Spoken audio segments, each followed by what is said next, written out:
What's good, everybody? Thank you guys for tuning in to episode 15 of Tune Check. I hope you guys all had a great weekend. This episode is going to be just like the last one. We're going to talk about some news, some singles, and then the album reviews at the end. I think it's like one hip hop EP, and then the rest are just R&B projects, so nothing too crazy. Let's get into it. First piece of news I'm going to bring up is about Future. So you all know he dropped mixtape Pluto about a week or so ago recently. And because of that, he is now the first artist to ever occupy the entire top 10 on Apple Music charts with solo songs because Mixtape Pluto does not have any features. So shout out to Future. Mixtape Pluto has been great. I've been listening to this album for days since it came out, like on repeat. My favorite song on it is Lil Demon. That song's been on repeat like crazy. But if you haven't heard it, go listen to it. And next, we got some news regarding Travis Scott. He finally got his number one. So, shout out to Travis. Finally debuted at number one with Days Before Rodeo. It sold 156,000 units. And because of this, it is now the highest selling mixtape of all time. It's crazy that a mixtape from 10 years ago is still doing numbers like this today. Shout out to Travis. Congratulations. But, speaking about music from Travis, he also confirmed that he's basically been working on new music while he's been touring, and that's dope as fuck. He said that I've been doing these stadiums and even doing these smaller shows has been inspiring me to take the music somewhere else and really deliver to what the fans need and want. He's probably making more rager music, more music for people to get turned up to and stuff. And he even recently previewed a new song at one of his after parties in Mexico City. So, that shit is out there if y'all want to listen to it or check it out. Next, we got news regarding JT. Her song OK is now certified gold. That's great. So shout out to her. I'm excited to see what else her solo career brings. We spoke about her mixtape a few episodes ago too. It was great. So I'm excited to see what she's gonna put out. And then in regards to more accomplishments, we got Lotto. She now has the most streamed song by a female rapper in Spotify history. Her song Seven with Jungkook surpasses Doja Cat's Kiss Me More, which previously held that title. So, shout out to Lotto, Big Lotto. And then next, we're going to get into something that I spoke about in my last episode. That was the big controversial thing that happened last week, regarding Diddy. But we're going to start off with Usher because, apparently he deleted 7,000 of his tweets from his X account, randomly. And then later on, it turned out that he basically got hacked and his account was used to promote a crypto scam. That's just like the randomest thing. Like, out of all the people, he just randomly gets hacked right after all the Diddy stuff happened, after he just went to jail. You know what I'm saying? Like, that don't make no sense. That I feel like that's just cap. I feel like his team is just trying to cover his ass. We'll see who really was involved with all these things that's been circulating, Diddy and everything later on. And I'm pretty sure he's probably one of them because, he was living with him at one time, doing a lot of stuff together. He was helping him out with a lot of things. So most likely he's probably going to be one of the people that is going to be named in some things. But in more news regarding Diddy, so his lawyer pretty much just came out and said some bullshit like a couple of days ago. He said that the reason why Diddy has so much baby oil is because he buys in bulk and that Americans always buy in bulk and that there was a Costco down the block. And I thought that was just mad random. Out of all the things that you want to talk about or speak about or, try to make them look good on, you just going to really just talk about the baby oil. Like, that's kind of stupid. And the fact that even Costco came out and denied the claims just makes it look so much worse. And I'm just like, damn, that's crazy. Like, not even Costco wants any parts. And then his lawyer also said that, Diddy's going to take the stand by himself and defend himself because there's nobody better to do that but him. And that's ridiculous. But I mean, it makes sense because, at this point, he has nobody in his corner anymore. Everything that he's done is going to come to light. He's probably going to start naming people that was there with him. I feel like if he goes down, everybody else is going to go down with him. And I don't even think there's anything more to really be said right now because he should just save that for when he's like actually in court and stuff. But it is what it is. But regardless, like, he's really not about to come back from this, and it is what it is. But speaking about like more industry stuff, we got Chloe Bailey. She went on social media and pretty much was confessing that her label doesn't have performances in her budget. And a lot of fans expressed their thoughts on social media and everything. I think it's crazy. Like, you're a performer, so why wouldn't your label want to invest that money into you? But one fan said that they feel Chloe so bad. The girl is immensely talented. Instead of focusing on her gifts, they decided to play the good sister, bad sister angle, over sexualizing her body and overshadowing that beautiful voice. I hate it so bad for her. Her career deserved better. Another person said Chloe is one of the most talented and hardworking artists we have right now, and to see her be stifled in this way, especially with such a solid follow-up album, is straight up heartbreaking. She deserves better than this. Somebody else said this is not a drag, but they put her on tour twice. She was a Coachella headliner. She's been in movies, TVs, and award show performances. People just aren't buying the product slash music. You can have a limited marketing budget, but if people don't like the product, which is true, like I feel like her label did invest in her a little bit, but if they actually invested in what she could really do, she definitely like would have more streams, more album sales and all that. She definitely would be bigger than what she is and what she deserves to be, because like they all said, they're just wasting her talent, to be honest, and it really sucks. I feel like she could be like a really really big name in music, and she's a great singer. Nobody could really compete with her in terms of her voice, to be honest. And performance wise, she's great too. She's a great dancer. She knows how to write. And it just sucks that somebody who's so talented and who's so deserving of that fame doesn't have like the appropriate label to pretty much support her, and it sucks. Hopefully all of that gets, fixed, and hopefully she could find some way out of it so that way her label's not involved no more, or she leaves the label or something. But we just gotta wait and see. And then next we got news regarding Metro Boomin. This was the most confusing thing that I've seen last week, and I'm gonna just let y'all know what happened. So basically, he had an interview with Forbes, Under 30 Summit, and he was asked about the Drake and Kendrick beef. He had said that it was really only for entertainment purposes, that stan culture is weird and that the internet made everybody pick sides. I remember he had an interview before too saying that how, hip hop is competitive and that you gotta feel like you're the best. But like, yeah, that does tie into it being entertainment. But it's just the fact that like he pretty much blamed it on the fans and everything when he was the one that kind of reignited the beef between Kendrick and Drake. I mean, Kendrick and Drake been beefing since like 2010 or 2009, after Control, 2011, whatever. He kind of really just made it boil a little bit more. And then he went on the internet. You don't know what happened. He went on the internet, said, "Oh, once you pick a side, you stay there." He started saying that, Drake sent him a cease and desist. And then he made two whole albums pretty much dissing Drake and with artists that were dissing him as well. And he like pretty much ruined Future and Drake's relationship. We could have had a What a Time to Be Alive too, but it looks like we might not even get that. So it's just very corny to me that he said all this stuff. Like, it doesn't make any sense to me. I don't understand why he would say that the fans made it weird when he was the one that was basically just kind of instigating everything. So it just kind of shows me that he really was just looking to clout chase. You know what I'm saying? And there's people that are like, nah, he's not. Oh, nah, that this album would have been good. Even if like there wasn't any disses on it. And that's true. It probably would have been a good album and it would have done like good numbers, even if he didn't diss Drake. But it's because of the fact that he did diss him that these two albums are like up there. Now he's saying that everybody else made it weird. Like, come on, bro. You even made a song called BBL Drizzy. Like, clearly it was personal to you. I love Metro. I love his music. I love his production. I think he's dope. But it's just when artists that I like say stupid things like this, it's just like, what the fuck? It just gets you thinking like, what the fuck are you talking about? And I seen that a lot of people on social media were like, what are you talking about? Like, you did all of this, you did all of that. And I'm just like, yeah, you got all these other people saying the same thing, even on the internet too, like saying the same thing that I'm saying. But that's it for the news though. Next we're gonna talk about some singles. So we're gonna start off with the R&B singles. The first one from Sasha Keeble, Take Your Time, featuring Black. I don't know if I said your last name wrong. I'm sorry, Sasha. But I thought the song was dope. I love the keys in the beginning. I like the jazz feel on this track. I love that she used the distortion in her voice throughout the whole song as well. The background harmonies are great. Even the background vocals, she has a great voice and she really just delivered on the song.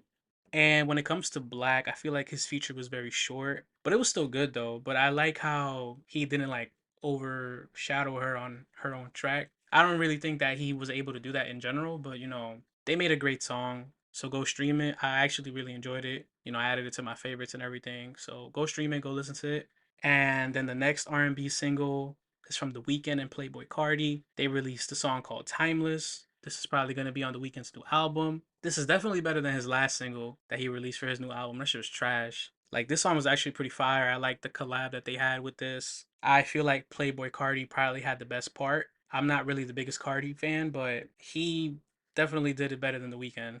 So shout out to Cardi. I like the beat too. It kind of sounds like some like Tron or video game type beat. But I am excited for The Weeknd's new album. But then again, I'm not really excited because he's very like pop mainstream right now, even if he's R&B. And I mean, I get it. He's making his bread and all that. That's good for him. But like, I'm excited. But then it's just like, don't get your hopes up too much. And then next we got one of my other favorite songs that came out. Young Thug and Nigo. They dropped their song "Dope Boy."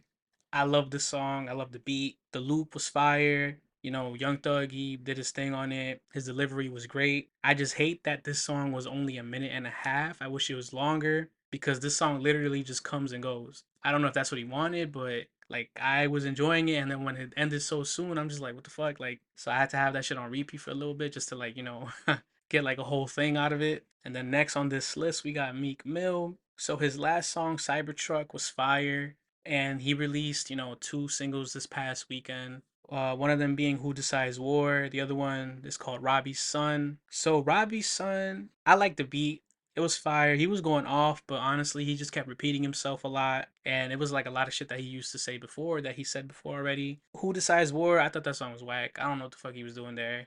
It wasn't really building up to nothing. He had like a good single last week, and I thought he was gonna keep it up with this week, but it was kind of let down a little bit. But at least we got one good song from him recently, and I think he said that he might release a little bit more because he did say that he wants everybody to make a playlist from the singles he's gonna drop. So let's see what happens. Then next we got Bio Yachi. They released their song "Pissed Off," so I'm disappointed, honestly. Like I fuck with Bia. I think she's a dope ass rapper. I think she's a dope artist. I don't really give a fuck about Lil Yachty too much. This song was whack. Like I was disappointed, mad as hell. I don't know what the fuck happened here. The beat carried them. Like this really wasn't her best work, and I did not like how Lil Yachty sounded. I give credit when credit's due, and Lil Yachty does have some good features, but this was not one of them. His ad libs here sounded terrible. His voice sounded terrible on here. I'm just like what happened in that studio session? Like, how did that go? Because the outcome was not great. And I kind of expected better, but then again, like she is on tour right now with Nicki, so I feel like she's probably just doing her thing on tour and maybe just release this just so she could just have that there and get some streams off of it just to see like what happens. But hopefully she does come out with a better track. Then the last song we got on this list is from T Grizzly, Blow for Blow featuring J. Cole. Yo, J. Cole, bruh, I swear his feature run is gonna go down as one of the best feature runs ever, or probably the best feature run because he went off on this track. It opens up with Cole and his verse was just so good. Like, I don't care what anybody says. I don't care what anybody says. I don't care who's mad that he apologized. But bro, J. Cole is J. Cole. He's still a GOAT. He is one of the GOATs. Like he is killing everything that he's on. His last mixtape that he released, Might Delete Later, that shit was fire. I still listen to that shit to this day. And I know his next couple of projects is gonna be great. He did so good. He even released a song with Daylight recently too, like a few days before this one.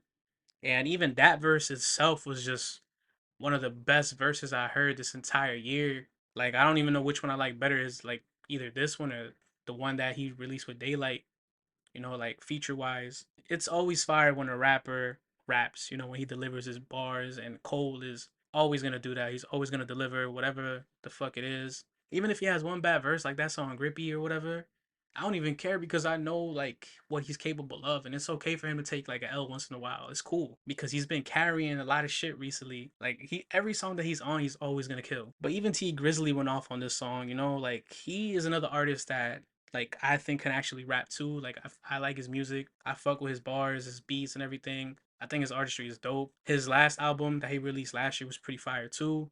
So go listen to it if you haven't. But shout out to them because they made a great song. This is probably my favorite song that released, this past Friday. And now we're gonna get into our project reviews. So we're gonna start off with, you know what? Let's start off with the R&B ones first, and then we're gonna end with the hip hop one. So let's start off with Dylan Sinclair. He released this album For the Boy in Me, 12 songs, 36 minutes, no features. This is an R&B album. So my favorite songs was Sweet Life, Lemon Trees, Crew Over Boo, Sigh, I Love My Ex. So I personally love this album, and I feel like this is an album that every time I go back to listen to it, I'm gonna enjoy even more or appreciate it more for what it is. And I think that's fire because I listen to albums a lot. I go back to listen to a lot of albums. And I know that this is going to be one of those albums where I'm just going to end up loving it even more and more as I keep listening to it.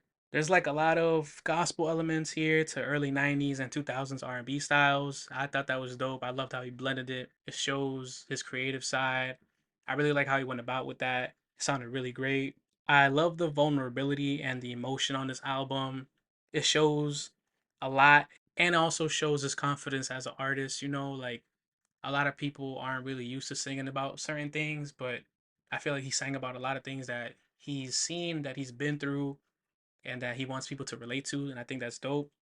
You know, he speaks about his passion here, his relationships, and I remember that when I read one of his interviews about this album, he said that this album is to help encourage men to be vulnerable in a world where they really aren't. Those are his words. And that makes so much sense to me. And I definitely felt that from listening. You know, he definitely did a good job of conveying that. And I love that theme. And I agree. I think it's true. You know, men should be more vulnerable because it's not good to hold a lot of stuff in. The production on this album was great as well. You know, it helps demonstrate the theme that he wants, and it helps like show, you know, how his creative process is, because a lot of songs they do really good blending in with each other, you know, theme after theme. And it also helps to sound like it's a journey. He has a great voice and his lyrics were very cohesive to the theme of the album.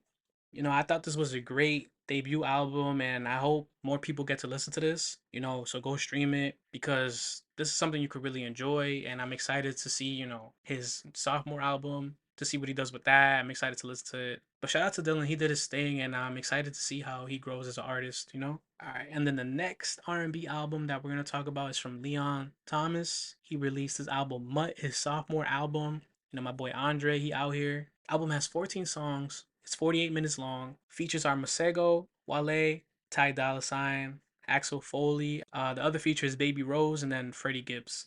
My favorite songs is Safe Place, Dancing with Demons, Vibes Don't Lie, Answer Your Phone, Yes It Is, and Mutt. Leon had an interview that I had read. He said that this was an album that he made after a long-term relationship. You know, he was advancing in his personal career and he was learning about himself in solitude, you know, his words. He said that he was gifted a dog in this relationship and he found similarities in the dog's behavior with some other stuff that he was thinking about. He said that Mutt is a metaphor for our need and desire as human beings and to exert some control over our partners, which is why the cover is, you know, a female with a leash and the dog in the leash, you know?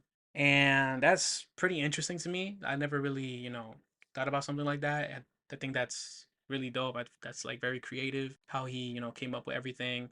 And it makes sense when you listen to the album as a whole. You know, like on this album, he explores a lot of sounds. You know, he plays with jazz and rock and roll to hip hop and R&B, and it's very well constructed. And he does a good job of, you know, keeping everything consistent to what basically he said the album was about and what inspired him to make it. You know, you could hear everything clearly on this album from the beginning to the end. So like on the album he sings about, you know, loving people, loving someone. He shows a lot of his vulnerability, you know, his experiences with the relationship. A lot of things that, you know, people could relate to now. A lot of things that people are going through right now, to be honest. But given all of these experiences that he's singing about, he still wants to find love. This project shows more of his vocals compared to his last project because he's a great singer and I like how he just goes about singing a little bit more. The production on this album was amazing and it definitely helped keep everything consistent, like I said earlier. But overall, I feel like this was very well structured from the track listing to the topics he was singing about. Everything was just really connected very well.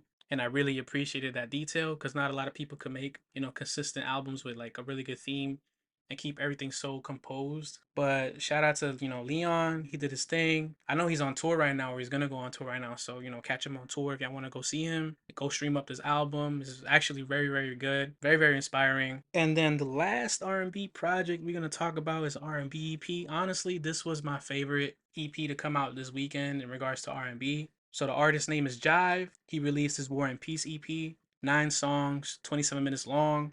The only feature is Jesse Reyes. My favorite song is I Need, High School, Whispers and Lies, Unbreakable, and Loving Me. This EP was really good. You know, this shit caught me by surprise. And to be honest, it was a very great listen. I enjoyed it a lot. At times, his style kind of reminded me of a mix between Sir and Masego, and I love that. You know, I love Sir, I love Masego, so I love that there was these similarities between their styles. I loved how he sings about people, you know, about the things that we go through as people. He also sang about like good and bad relationships, you know, the good and the bad of relationships. It kind of goes with the title of the EP, you know, War and Peace, like the good and the bad of a lot of things. And I definitely enjoyed how he played with a lot of different sounds, you know, from jazz in the very beginning with his song Peace and Unbreakable, and then he has like a modern R&B sound with I Need, and he has more of a pop anthem or a pop sound with Whispers and Lies. Then he has, you know, love songs like Loving Me, and I like how Loving Me sounds like Loving Me, you know. But this is the song that features Jessie Reyes, and she did a great job as a feature as well. Like, she's phenomenal. But overall, I thought the feature was really cool. Then on the last track of the EP, he starts rapping. You know, not a lot of singers can really rap, but you know, Jive, he pulled it off and he did what he did.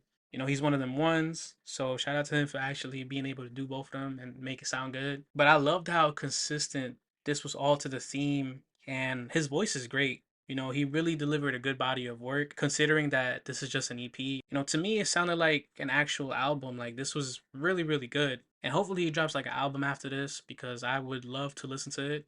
And then next, we got our last project we want to talk about, hip hop. You know, it's a hip hop EP. I don't know if it's Mona Leo or Mona Leo. I'm sorry if I pronounce your name wrong, but I promise you I'll get it right. The name of the EP is Throwing Blows. It has 10 songs and it's 27 minutes long. Features are Texas Boy, Sauce Walker, Stunner for Vegas, Cali, Baby Kia, Flush. So like, I thought this was dope. I enjoyed it. I loved this EP. This is like one of the best EPs of the year, to be honest. What she did here was great, and I had a good time listening to it too. I love the intro track. It was fire, you know, the beat and just her talking her shit.